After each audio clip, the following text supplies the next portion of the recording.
नमस्कार दोस्तों, आप सुन रहे हैं बुक बानी, जहां किताबें बोलती हैं। हर एपिसोड में हम आपके लिए लाते हैं पंजाबी, हिंदी और अंग्रेजी कहानियों का सार, ताकि हर किताब की सोच आपके दिल तक पहुंच सके।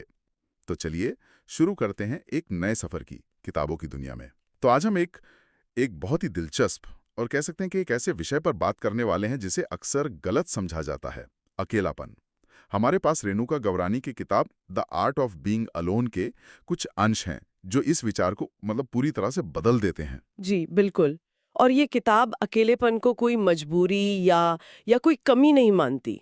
ये इसे एक कला, एक सचेत चुनाव के रूप में देखती है। तो आज हम यही समझने की कोशिश करेंगे कि अकेले रहना कैसे एक एक ताकत बन सकता है। हाँ, खासकर उन लोगों के लिए जो शायद रिश्तों में टूटन या वो जो इमोशनल डिपेंडेंसी होती है उससे थक चुके हैं। चलिए तो फिर इस सोच की परतों को खोलते हैं। सबसे पहली और सबसे बड़ी उलझन तो मुझे लगता है शब्दों में ही है, अकेलापन और तन्हाई। बिल्कुल। आमतौर पर तो हम इन्हें एक ही चीज मानते हैं, पर क्या ये एक ही बात है? बिल्कुल नहीं। और यही यही इस किताब का सबसे ज़रूरी पॉइंट है। इस फ़र्क को समझना ही इस पूरी कला को सीखने का पहला कदम है। देखिए, रेणुका गवरानी बहुत साफ कहती हैं, तन्हाई मतलब लोनलीनेस, हाँ। वो एक नेगेटिव एहसास है। ये वो स्थिति है जहाँ कोई व्यक्ति लोगों से घिरा हो सकता है, पार्टी में, ऑफिस में, परिवार के बीच। अच्छा। लेकिन अंदर से उसे गहरा खालीपन महसूस होता है। ये एक दर्दनाक एहसास है, एक कमी हो रहा एहसास। मतलब तन्हाई का ताल्लुक इस बात से नहीं है कि आसपास कितने लोग हैं, नहीं। बल्कि इस बात से है कि आपका खुद से और दूसरों से कनेक्शन कितना गहरा है। मतलब भरी महफिल में भी कोई तन्हा हो सकता है। एग्जैक्टली। तो फिर जो दूसरा शब्द है अकेलापन या सॉलिट्यूड, जिसे किताब एक कला कहती है, हाँ, वो क्या है? वो इसके बिल्कुल विपरीत है। ये एक पॉजिटिव और एक सचेत चुनाव है। ये वो स्थिति है जहां व्यक्ति शारीरिक रूप से अकेला है, लेकिन अंदर से बेचैन या खाली नहीं, बल्कि शांत है, पूर्ण है और खुद से जुड़ा हुआ महसूस कर रहा है। अच्छा, तो यहाँ किसी की कमी नहीं खल रही है, बल्कि खुद का साथ अच्छा लग रहा है। बिल्कुल। दुख तन्हाई से मिलता है, अकेलेपन से नहीं। अकेलापन तो सुकून और क्लैरिटी का स्रोत है। ये तो पूरी समस्या को देखने का नजरिया ही बदल देता है। इसका मतलब तो ये हुआ कि हम जिसे अकेलेपन का डर कहते हैं, वो असल में तन्हाई का डर है। हाँ, बिल्कुल। पर सवाल यह है कि अगर अकेलापन इतना पॉजिटिव है, तो समाज में इससे जुड़ा इतना डर क्यों है? मतलब अकेले इंसान को अक्सर बेचारा या अजीब क्यों समझा जाता है? ये बहुत गहरा सवाल है। और किताब कहती है कि ये डर दूसरों के न होने का उतना नहीं है जितना कि खुद से आमना सामना होने का है। खुद से आमना सामना होना, ये सुनने में थोड़ा भारी लगता है। इसका मतलब क्या है? सोचिए, जब हम दिन भर लोगों से घिरे रहते हैं, काम में बिजी रहते हैं या फोन पर लगे रहते हैं, तो एक बाहरी शोर हमेशा बना रहता है ना? हाँ, बिल्कुल। ये शोर हमें खुद की आवाज सुनने से रोकता है। जैसे ही हम अकेले होते हैं, ये बाहरी शोर बंद हो जाता है। और अंदर का शोर शुरू हो जाता है। एग्जैक्टली। अंदर का शोर, जैसे हमारा अतीत, हमारी गलतियां, हमारी असफलताएं। वो बातें जिन्हें हम स्वीकार नहीं करना चाहते। जी, हमारे डर, हमारी इनसिक्योरिटीज, सब कुछ सतह पर आ जाता है। भीड़ में रहकर इनसे भागना बहुत आसान है। लेकिन अकेले में आप खुद से कहाँ भागेंगे? सही बात है। वो खामोशी एक आईने की तरह काम करती है। ओह, तो इसीलिए इसीलिए शायद लोग अक्सर खराब या कह लें कि टॉक्सिक रिश्तों में भी सिर्फ इसलिए बने रहते हैं ताकि उन्हें उस खामोशी का सामना न करना पड़े। हाँ। किताब में एक लाइन है जो मुझे लगता है यहाँ बिल्कुल फिट बैठती है। Most people don't fear being alone, they fear facing themselves. और ये पंक्ति इस पूरी चर्चा का सार है। खुद का सामना करना मुश्किल है, पर इसी के बाद असली ग्रोथ शुरू होती है। और यहीं से किताब अपने सबसे मजबूत स्तंभ पर आती है, सेल्फ लव। लेखिका का मानना है कि जो इंसान खुद के साथ सहज होकर अकेले नहीं रह सकता, वो किसी और से कभी सच्चा और स्वस्थ प्यार कर ही नहीं सकता। सेल्फ लव, ये शब्द भी आजकल बहुत सुनने को मिलता है, पर अक्सर इसका मतलब बहुत सतही तौर पर लिया जाता है। किताब के नजरिए से इसका गहरा मतलब क्या है? किताब इसे बहुत अच्छे से स्पष्ट करती है। सेल्फ लव का मतलब खुद को दूसरों से बेहतर समझना नहीं है। अच्छा। इसका मतलब है खुद को पूरी तरह से स्वीकार करना, अपनी अच्छाइयों और अपनी कमियों के साथ। इसका मतलब है अपनी इमोशनल ज़रूरतों को समझना और उन्हें पूरा करने की जिम्मेदारी लेना, बिल्कुल। ना कि किसी और से उम्मीद करना कि वो आकर आपको पूरा करेगा। बिल्कुल। तो अकेलापन यानी सॉलिट्यूड एक तरह से इस सेल्फ लव के लिए एक ट्रेनिंग ग्राउंड की तरह है। वाओ, ये बहुत अच्छा तरीका है इसे देखने का। अकेलापन ही हमें ये सबसे बड़ा सबक सिखाता है कि हम खुद को संभालने में, खुद को शांत करने में और खुद को खुश रखने में पूरी तरह से सक्षम हैं। मतलब आप अपनी खुशी का रिमोट कंट्रोल किसी और के हाथ में नहीं देते। जी, यही तो सच्ची भावनात्मक आजादी है। और जब ये भावनात्मक आज़ादी आ जाती है तो रिश्तों को देखने का नज़रिया भी बदल जाता होगा, है ना? मुझे लगता है किताब इस पर भी बात करती है। हाँ, और एक बहुत यथार्थवादी नजरिया देती है।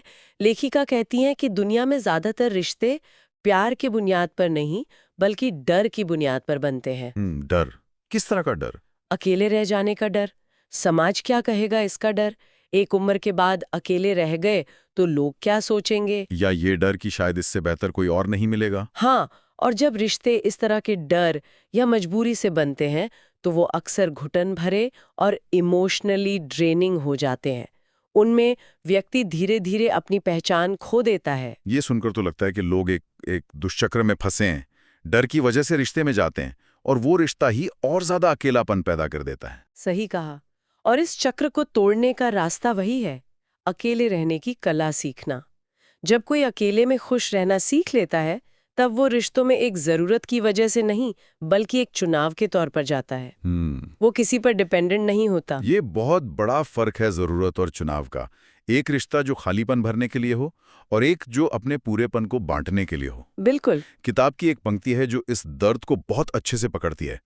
Being alone is better than being with someone who makes you feel alone. सच है। उस व्यक्ति के साथ रहने से कहीं बेहतर है अकेला रहना जो आपको अपने साथ होकर भी अकेला महसूस कराए। और ये आज के समय की एक बहुत बड़ी सच्चाई है। यहीं से एक और जरूरी बात निकल कर आती है, हीलिंग, मतलब जख्मों का भरना। किताब इस पर जोर देती है कि हीलिंग कभी शोर शराबे या ध्यान भटकाने से नहीं होती, ये हमेशा अकेले में, खामोशी में होती है। लेकिन आमतौर पर तो सलाह इसके बिल्कुल उलट होती है ना। जब किसी का दिल टूटता है तो लोग कहते हैं कि बिजी हो जाओ, दोस्तों के साथ घूमो, मूव ऑन करो। हाँ, और लेखिका कहती है कि ये दर्द को दबाने का तरीका है, उससे उभरने का नहीं। हीलिंग ध्यान भटकाने मतलब डिस्ट्रैक्शन से नहीं, बल्कि ध्यान देने मतलब प्रेजेंस से होती है। अच्छा। अकेले रहकर हम अपने दर्द को महसूस करते हैं, उसे स्वीकार करते हैं और फिर धीरे धीरे उससे ऊपर उठते हैं। दर्द को दबाने से वो खत्म नहीं होता। ये बात तो आज के इस सोशल मीडिया के दौर में और भी ज्यादा मायने रखती है। हमारे फोन में हजारों कॉन्टैक्ट्स हैं, सैकड़ों चैट्स हैं। जी, हम पहले से कहीं ज्यादा कनेक्टेड हैं, पर क्या हम सच में उतना ही जुड़ा हुआ महसूस करते हैं? यही तो इस दौर का सबसे बड़ा विरोधाभास है। हम जितने ज्यादा कनेक्टेड दिखते हैं, अंदर से उतने ही अकेले होते जा रहे हैं। वर्चुअल कनेक्शन कभी भी असली मानवीय उपस्थिति का विकल्प नहीं हो सकता। हजारों लाइक्स कभी उस अपनेपन की जगह नहीं ले सकते जो किसी एक इंसान के साथ बैठकर बात करने से मिलती है। तो एक तरह से हम कनेक्शन की मात्रा के पीछे भाग रहे हैं और गुणवत्ता खोते जा रहे हैं। बिल्कुल। अकेलापन हमें यही सिखाता है कि रिश्तों की संख्या नहीं, बल्कि उनकी गहराई, उनकी क्वालिटी मायने रखती है। इस पूरी चर्चा से एक और विचार मेरे मन में आ रहा है। किताब में एक जगह कहा गया है, transformation is a lonely process. हाँ, यानी बदलाव एक अकेली यात्रा है। ये सुनने में थोड़ा निराशाजनक सा लगता है। नहीं, इसका मतलब बिल्कुल ये नहीं है कि हमें दूसरों से कट जाना चाहिए। इसका मतलब ये है कि आपके जीवन का जो सबसे जरूरी आंतरिक काम है, वो आपको अकेले ही करना पड़ता है। मतलब कोई और आपके लिए नहीं बदल सकता, आपके लिए मैच्योर नहीं हो सकता या आपके जख्मों को नहीं भर सकता। लोग आपका साथ दे सकते हैं, सहारा दे सकते हैं। हाँ, लेकिन यात्रा आपको अकेले ही तय करनी पड़ती है। आत्मचिंतन, अपनी प्राथमिकताएं तय करना, अपने डर का सामना करना, ये सब काम व्यक्तिगत स्तर पर ही होता ये है। बात तो सही है। भीड़ में रहकर हम अक्सर वो बन जाते हैं जो लोग हमें बनाना चाहते हैं। जी, दूसरों की राय के शोर में हम अपनी असली आवाज खो देते हैं, लेकिन अकेले में, उस खामोशी में हमें क्लैरिटी मिलती है। हम वो बनते हैं जो हम सच में हैं। तो अगर मैं इस पूरी बातचीत को समेटूं, तो किताब का अंतिम संदेश ये है कि अकेलापन कोई कमजोरी या कोई सजा नहीं, बल्कि खुद को जानने, खुद को बनाने और खुद को आजाद करने का एक बहुत शक्तिशाली औजार है। हाँ, जो इंसान अकेले में खुश रहना सीख लेता है, वो भावनात्मक रूप से स्वतंत्र हो जाता है। वो दूसरों की स्वीकृति के पीछे नहीं भागता, गलत रिश्तों से समझौता नहीं करता और अपनी मानसिक शांति को किसी और के हाथों में नहीं सौंपता। बिल्कुल। अकेलापन आपको अंदर से मजबूत बनाता है। तो आज की इस गहरी चर्चा से हमने ये समझा कि तन्हाई और अकेलापन ये दो बिल्कुल अलग-अलग अनुभव हैं। हाँ, तन्हाई एक दर्दनाक कमी है, जबकि अकेलापन एक सचेत, शांतिपूर्ण चुनाव है। हमने ये भी जाना कि अकेले होने का डर असल में खुद का सामना करने का डर है। और जब हम इस डर पर काबू पा लेते हैं, तभी हम सही मायने में सेल्फ लव को अपना पाते हैं और स्वस्थ रिश्ते बना पाते हैं। जाते जाते एक विचार सोचने के लिए छोड़ते हैं। किताब कहती है कि बदलाव एक अकेली यात्रा है। तो क्या आज की इस दुनिया में जहां हमें लगातार दूसरों से जुड़े रहने के लिए उकसाया जाता है, हम अनजाने में अपने ही विकास के रास्ते में रुकावट तो नहीं बन रहे हैं? संगीत धीरे धीरे शुरू होता है। अगर आपको हमारी ये कहानी पसंद आई हो तो लाइक, शेयर और सब्सक्राइब करना मत भूलिए। कमेंट में जरूर बताइए कि अगली बार आप कौन सी किताब की समरी सुनना चाहेंगे। बुक बानी, जहां हर किताब बोलती है।